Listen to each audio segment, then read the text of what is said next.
You ever notice how the world suddenly feels African? No, really listen closely.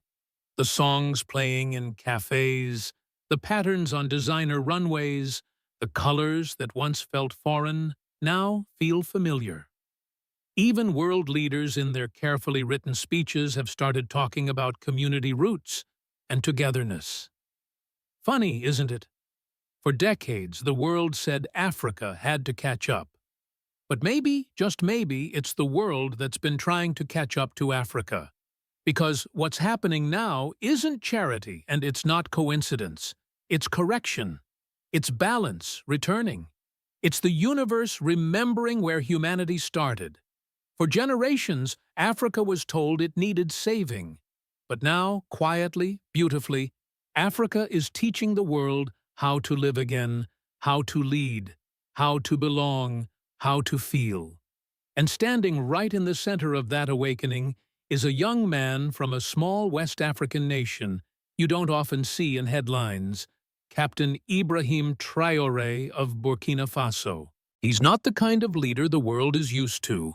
He doesn't rule with power suits or polished words. When he speaks, there's a depth that feels ancient, a confidence that doesn't shout, it hums. You can feel something old, proud, and patient rising through his voice, the sound of Africa remembering itself. For many of us who've watched the world grow more disconnected, this feels refreshing, maybe even hopeful. Because what if the answers we've been searching for about leadership, about community, about dignity, have been in Africa all along? So tonight, let's slow down. Let's listen. Let's walk through this quiet renaissance that's changing not just one continent, but the spirit of humanity itself. Because if you really pay attention, you'll see it too. The rhythm, the color, the soul. The world isn't teaching Africa anymore. Africa is teaching the world. Let's start with something simple, clothes. Because you can tell a lot about a people by what they choose to wear. For the longest time, global fashion followed one rule: the quieter, the better. Black suits, beige tones, polite minimalism. It was neat, predictable, respectable, and honestly, a little lifeless. Then Africa walked in. Suddenly, the world wasn't whispering anymore, it was singing. Bold colors, fierce geometry fabric that told stories instead of trends. In Paris, in New York, in Seoul, the catwalks began to bloom with African rhythm. You could see the bright geometry of kente from Ghana, the soft hand-woven touch of Faso Danfani from Burkina Faso, the graceful flow of shweshwe from South Africa. These weren't just designs. They were declarations, living history, stitched by ancestors, by mothers, by women who used thread like poetry. And right there at the heart of that rebirth stood Captain Ibrahim TRAORÉ. When he asked the judges of Burkina Faso to stop wearing the old European robes, those heavy foreign symbols of submission, and replace them with cloth made by local women, the world took notice. At first it sounded like a small thing, a gesture. But for the people of Burkina Faso, it was thunder. Because in that one decision, Traoré didn't just change a dress code, he changed direction. He said through action, "We will no longer wear the language of obedience. We will wear the language of freedom." And just like that, the looms began to hum again. Women who had long been invisible weavers, dyers, artisans, suddenly found their work valued, their pride restored. The cloth became a bridge between tradition and tomorrow. Fashion editors in Europe called it revolutionary. But African women have been doing this for centuries, using fabric as resistance color, as communication. During colonial days, certain patterns meant, "I'm proud." Others whispered, "Don't underestimate me." Every thread carried a secret, an act of defiance wrapped in beauty. Today, those same threads are returning louder than ever.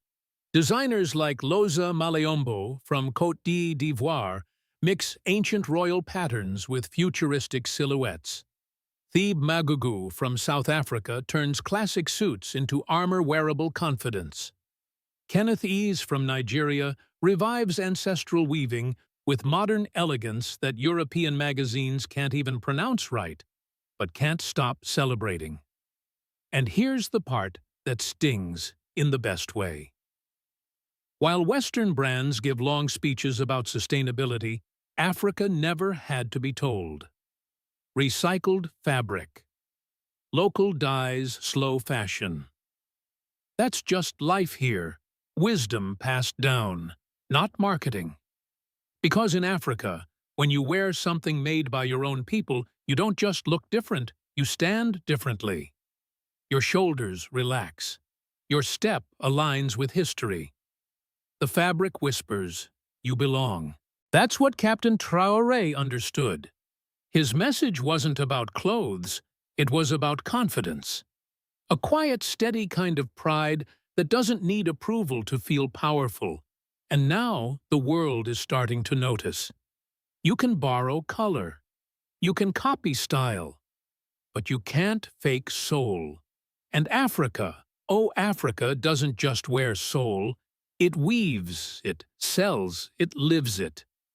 So when the young president of Burkina Faso walked into his office wearing local cloth, surrounded by ministers in bright patterns, instead of gray suits, it wasn't Fashion Week, it was Freedom Week.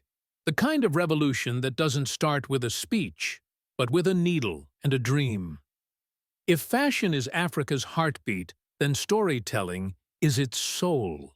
Because every rhythm, every dance, every color carries a story. For too long, those stories were told by the wrong people. You remember those old documentaries, don't you?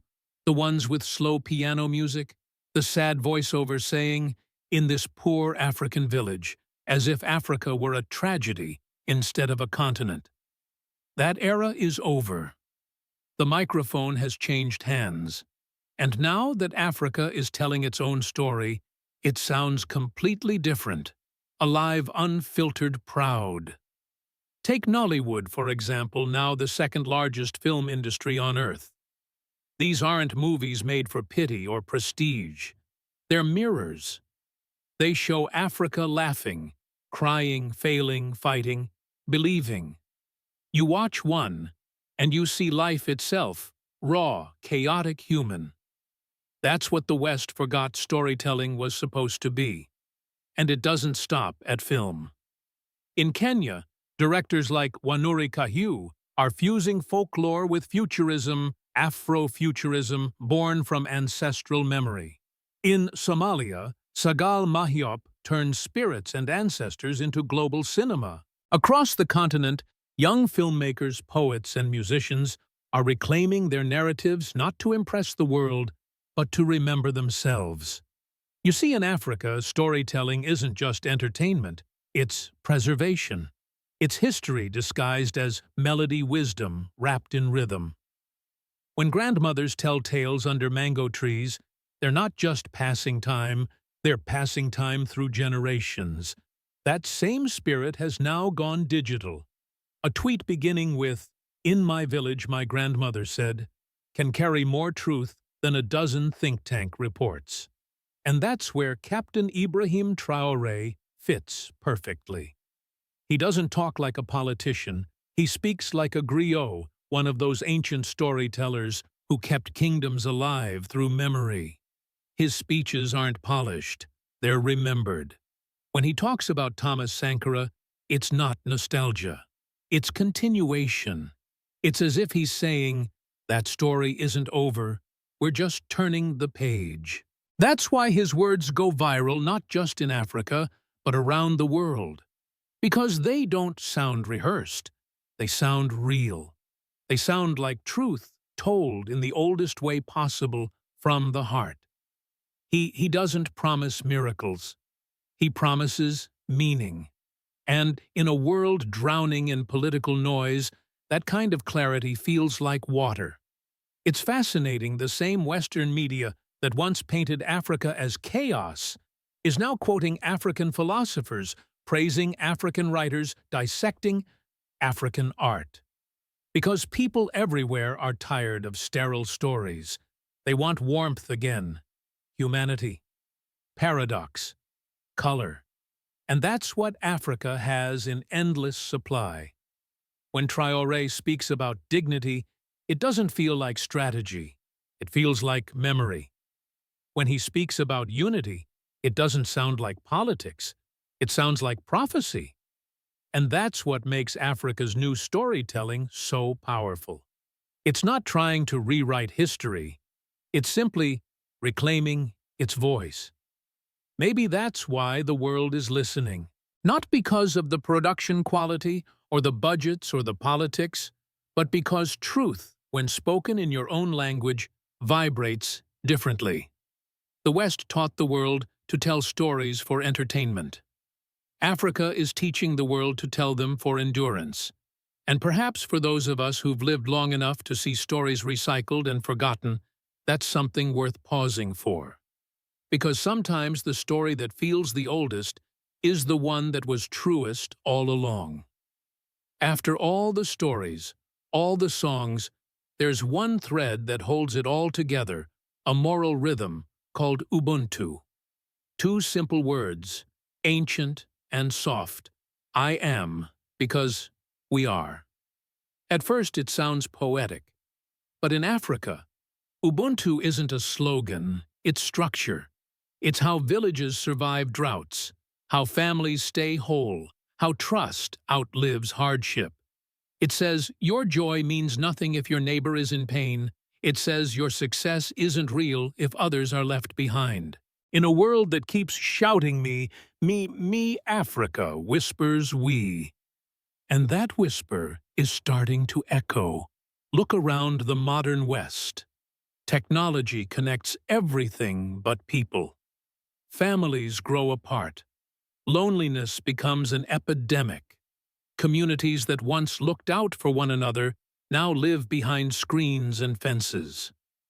The world is tired, anxious, isolated, and right in the middle of that fatigue, Africa steps forward with an ancient remedy: belonging.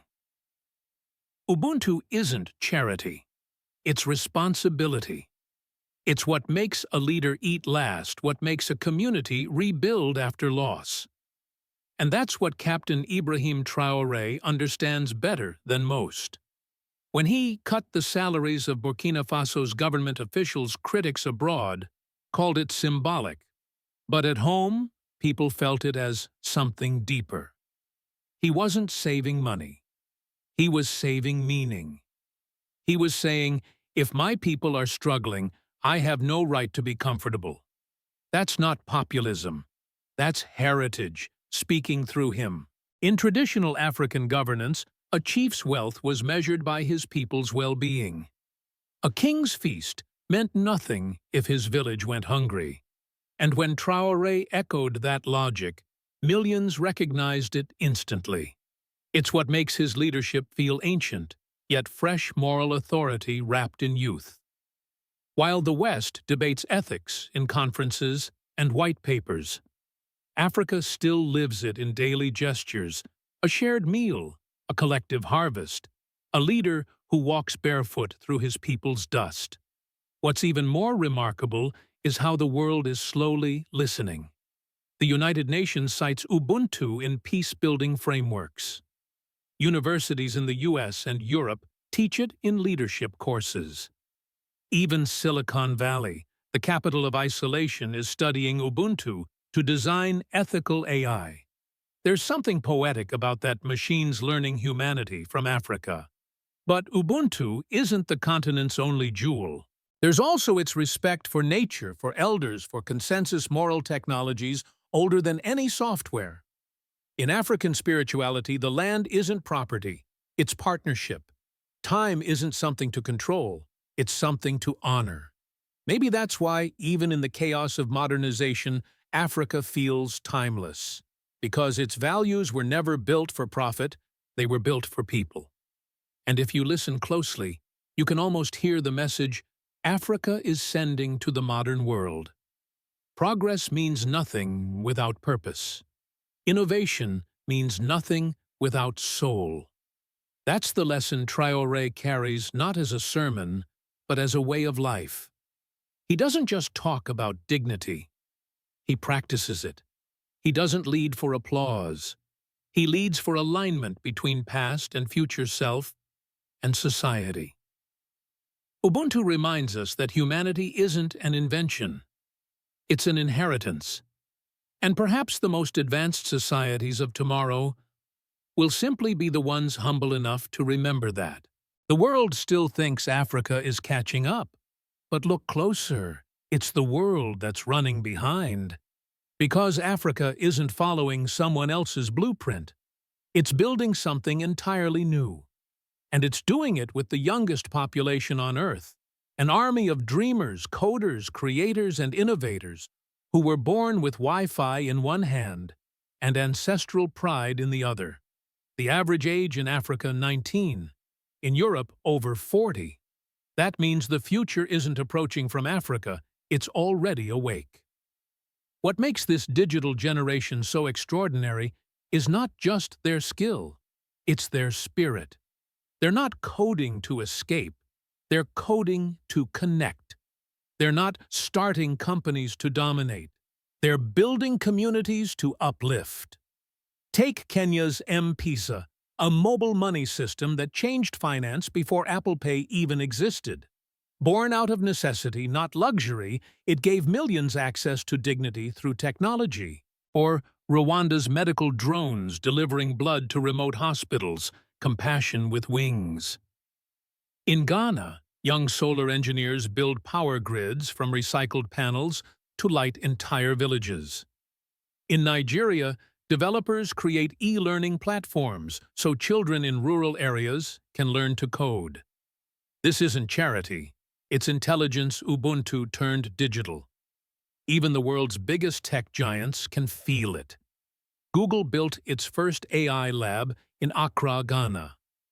Microsoft opened a major development center in Nairobi. Elon Musk's Starlink sees Africa not as a market, but as a proving ground, because if something works here, it can work anywhere. But here's what truly sets Africa's tech revolution apart. It has a soul. Western innovation often begins with profit. African innovation begins with people. It doesn't ask, how can we make billions? It asks, how can we make life easier for everyone? This isn't technology for show, it's technology for survival, for dignity, for connection. And as strange as it sounds, maybe that's what the rest of the world has been missing. Even on social media, Africa pulses with energy and humor. A Nigerian comedian turns a power outage into comedy gold. A South African DJ uploads a remix that makes the whole planet dance.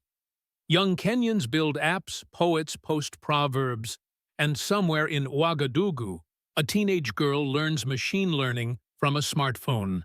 And through all of it, one face keeps appearing across timelines, Captain Ibrahim TRAORÉ, not as propaganda, but as pride. His calm gaze, his soldier's stance, that quiet certainty, it's become a digital symbol of confidence. A reminder to millions of young Africans that leadership can look like them, speak like them, and dream like them. While other nations are building robots that think like humans, Africa is raising humans who think like communities. That's the real revolution. Code with compassion. Electricity with empathy. Ancient wisdom uploaded to the cloud. You can almost feel it, the balance shifting again. The same continent that once taught the world rhythm and color is now teaching it conscience and code. Africa's digital future doesn't erase its past. It amplifies it. Because when technology carries culture, when progress carries purpose, that's not just innovation, that's evolution with a heartbeat. And once again, the world is watching, taking notes, trying to catch up. Because in the 21st century, progress without soul is noise. But in Africa, progress still has music. The world still measures leadership by titles, suits, and speeches. But in Africa, true leadership is measured by something simpler: service. Here, a leader isn't the one who stands above the people. He's the one who stands with them.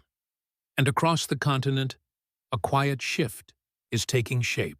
Young presidents, ministers, and community builders are rejecting imported systems and reaching back into something older, something sturdier: the African way of leading. Look at Captain Ibrahim TRAORÉ of Burkina Faso.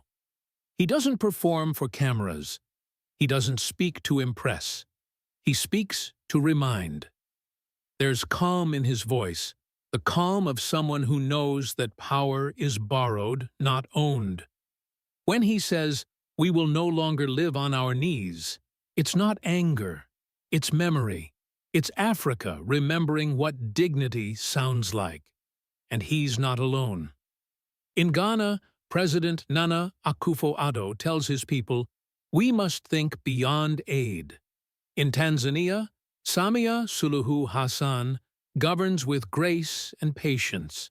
In Rwanda, Paul Kagame proves that discipline and progress can coexist. None of them are imitating the West. They're leading in a language the West never learned: the language of belonging. In the traditional councils of Africa, even the smallest voice mattered. Consensus wasn't weakness, it was wisdom. It took longer, but it lasted longer. That's the spirit returning now: leadership that listens before it commands, that serves before it celebrates. When Traoré cut the salaries of his ministers, outsiders called it a political stunt. But Africans understood. It wasn't about money. It was about meaning, closing the distance between ruler and ruled. It was Ubuntu in action. This isn't rebellion, it's restoration. Africa isn't imitating anyone, it's remembering itself. And as that memory deepens, the world is paying attention. Because when a continent starts leading from its soul instead of its scars, you don't just see change, you feel it. They call it the African Renaissance. But that word Renaissance doesn't quite fit, does it? Because how can you return to a stage you never left? Africa hasn't come back. It's been here all along, patient, steady, waiting for the world to remember. What we're seeing now isn't a comeback. It's a continuation. The same drumbeat that guided kingdoms and farmers and freedom fighters still beats today, only this time it's echoed through satellites, through fiber cables, through the voices of young leaders who carry both a smartphone and a proverb.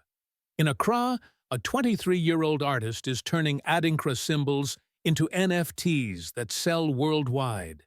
In Nairobi, teenage girls are building robots from scrap metal. In Lagos, poets are teaching African wisdom in 30-second TikToks. And somewhere in Ouagadougou, a soldier-turned-leader named Ibrahim TRAORÉ is showing that power doesn't have to mean distance, it can mean duty. The future doesn't look Western anymore. It looks African, vibrant, connected, deeply human.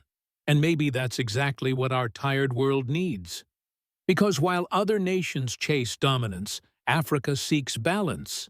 While others compete for profit, Africa creates meaning. And in a century defined by speed and noise, Africa is teaching us something radical: to slow down, to belong again, to feel again. So the real question isn't whether Africa is rising, it's whether the world is humble enough to learn. Do you think the world is finally ready to listen to Africa, or is it still too proud to hear? Tell us in the comments what part of African culture you see quietly shaping your everyday life. Maybe in the music, you hear the colors you wear, or the stories that move you. Please share if you believe that truth and dignity are worth spreading. Subscribe if you believe that the world is finally catching up to Africa, not the other way around. Because this isn't just Africa's moment. It's humanity's reminder that progress without soul isn't progress at all.